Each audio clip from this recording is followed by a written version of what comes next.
Gave you a practice on this, so if I go through it and you still need more practice, a lot of you didn't do your homework that day, so you might want to do it.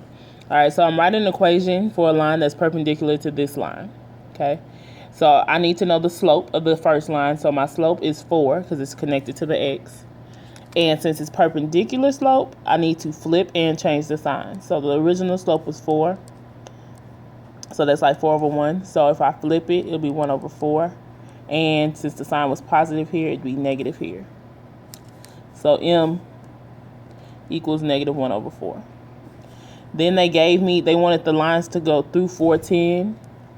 So 410 would be my x and my y. So I'm going to have y equals mx plus b. And I'm going to plug into that. So my y would be 10. My slope would be negative 1 over 4. And my x would be 4 plus b. So I have 10 equals negative 1 over 4 times 4 would be negative 1 plus b. So then I would add 1. So I'd be left with 11 equals b.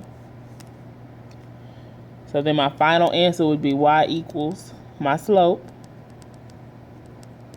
plus my b.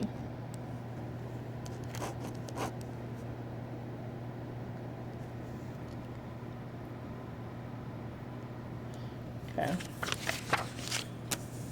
Number 13, this one wants you to write one for a line that's parallel through the same point. So in this case, my slope stays the same if it's parallel. So my slope is still 4. Okay. So now I have, this is still my x and y. So I'm plugging into y equals mx plus b. So I have 10 equals my slope plus my x plus b. So I have 10 equals 8 plus b. I will subtract 8 on both sides. So b equals 2. So my final answer will be y equals 4x plus 2.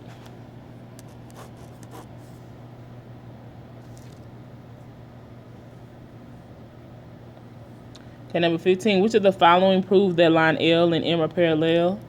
Angle 1 and angle 4 are vertical angles. That does not prove lines parallel.